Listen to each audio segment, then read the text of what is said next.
मानुष हो तो वह रस खानी, बसो ब्रज गोकुल गाँव के ग्वारन।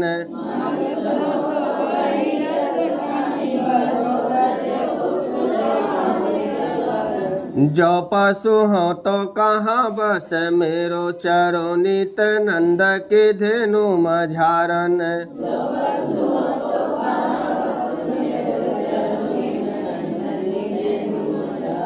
पाहन हो तो वही गिरे को, जो धर्यो कर छत्र पुरंदर धारन।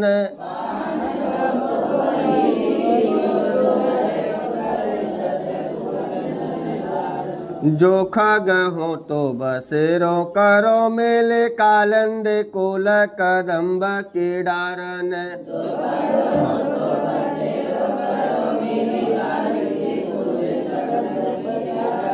तो ये सवैया रसखान जी ने लिखा है और इनका नाम का अर्थ बहुत अच्छा है। या तो रसखान कह लो या रस की खान कह लो। रस की खान का मतलब इनके काव्य इतने मधुर हैं। ये कृष्ण भक्त थे तो इनके जो काव्य थे उनमें आपको एक रस मिलेगा। एक क्या मिलेगा? और यह रस कोई स्वादित नहीं होगा, अस्वादित होगा। स्वादित रस जैसे गुड़ का हो गया, चीनी का हो गया, इसका स्वाद अलग होगा। बेल का हो गया। शरबत पीते हो कि नहीं पीते हो? लेकिन हमारे काव्य में जो रस मिलता है वह अस्वादित होता है। वह क्या होता है?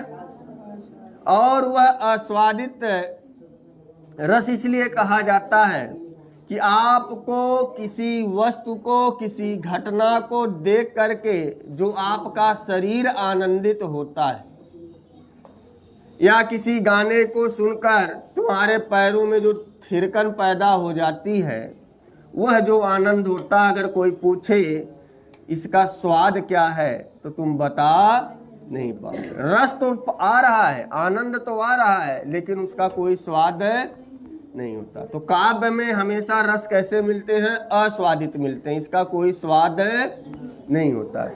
किसी को गिरते हुए या कोई काव्य पढ़े, आपको हंसी आ गई, हम पूछे कौन सा रस है और इसका स्वाद क्या है, रस तो बता दोगे, हाथ से रस है, लेकिन स्वाद पूछा जाए तो बता पाओगे? तो इसीलिए रसखान जी ने, कृष्ण भक्त थे तो उन्होंने क्या किया, कृष्ण के साथ रहने के लिए उन्होंने कुछ सवैये लिखे। कन्हैया के बारे में लिखे कि ऐ ईश्वर, यदि मैं अगला जन्म लूं तो हमारा तुम्हारा साथ हमेशा बना रहे। अगर जन्म किसी और रूप में मिले तो मैं फिर भी उसी गांव में जन्म लूं, लेकिन मेरा क्या हो, प्रारूप बदल जाए। अब एक एक कविता लाइन पढ़ेंगे और आपको क्लियर हो जाएगा। बोले मानुष हो तो वही रस, रसखान जी कहते उसी रस की खान में, यदि मैं मनुष्य के रूप में जन्म लूं तो मैं उसी रस की खान में जन्म लूं जहां पर बसो ब्रज गोकुल गांव के, जहां पर बसो माने निवास करते हैं, ब्रज गोकुल गांव के माने गांव के ग्वाल बाल और कन्हैया जहां निवास करते हैं, अगर मनुष्य के रूप में मेरा जन्म हो तो मैं उसी ब्रज में जन्म लूं। समझ में आ गया? दूसरी लाइन में कहते हैं कि जो पशु हो तो कहाँ बस मेरो, यदि मैं जानवर के रूप में, पशु के रूप में जन्म लूं तो बताया चरौ नित नंद की धेनु, मैं उसी गाय के बीच में जन्म लूं, उसी नंद बाबा के गायों के बीच में जन्म लूं जिसको चराने के लिए कन्हैया रोज जाया करते थे। तीसरी लाइन में बताया कि पाहन हो तो वही गिरी को, यदि मैं पत्थर के रूप में परिवर्तित हो जाऊं तो ऐ ईश्वर मुझे उस पहाड़ का पत्थर बना देना जिसको कन्हैया ने अपने अंगुली पर छाते के समान उठाया था, या गोकुल की रक्षा करने के लिए अपने हाथों में उठाया था। मैं उसी पहाड़ का पत्थर बनूं। और तीसरी लाइन, अंतिम लाइन में बताया कि जो खग हो तो बसेरो करो, यदि मैं पक्षी के रूप में जन्म लूं अगला तो क्या हो, तो बोले कालंदी कूल कदम्ब के, बोले यमुना जी के किनारे जो कदम्ब के वृक्ष हैं, जिस कदम्ब के वृक्ष पर बैठकर कन्हैया जी बांसुरी बजाया करते थे, गोपियों को रिझाया करते थे, ऐसे कदम्ब वृक्ष पर मैं अपना निवास बनाऊं। कब? बोले जब मैं पक्षी के रूप में जन्म लूं।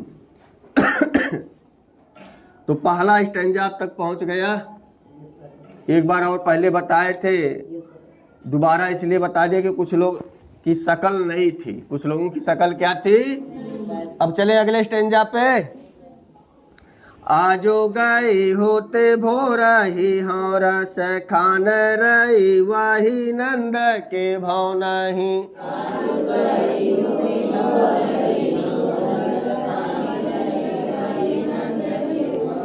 वाको जियो जोग लाख करुण जसोमति को सुख जात कहो नहीं।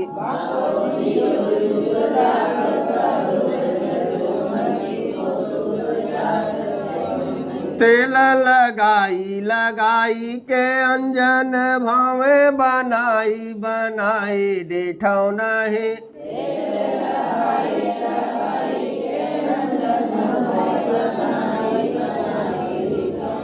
डार हमेल निहार निहारत वारत जो चोचकारत छौ नहीं।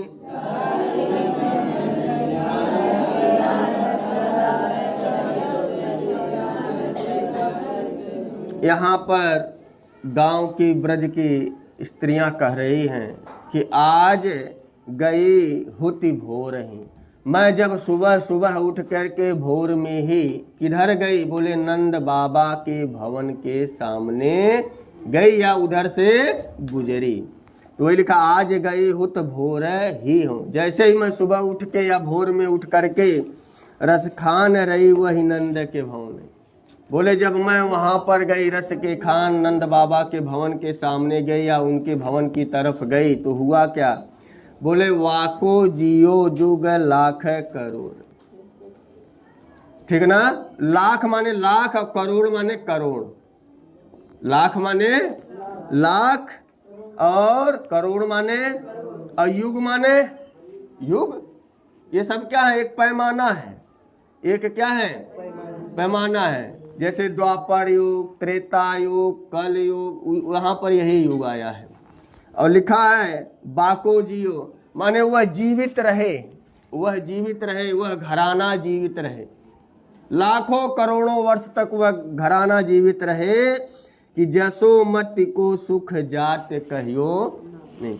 कि वह जसोदा माँ ऐसा सुख पा रही थी, कैसा सुख पा रही थी कि मैं जब उस भवन के सामने गई, वहाँ पर मैं माँ जसोदा को देखा, वह इतना सुखी थी कि वह बच्चे को खिला रही थी, अटखेलियाँ कर रही थी, उनको रिझा रही थी, बच्चा उनको रिझा रहा था। ऐसे दृश्य को देखकर वह स्त्री कहती है कि जब मैं नंद बाबा भवन के सामने गई तो ऐसा अद्भुत और मन को शांति देने वाला जब दृश्य मैंने देखा, ऐसा दृश्य माने ऐसा बेटा ऐसी माँ लाखों करोड़ों वर्ष तक जीवित रहें। अब आगे लिखा कि कर क्या रही थी, तो बोले तेल लगाई लगाई के अंजन भौं बनाई बनाई दिठौ नहीं।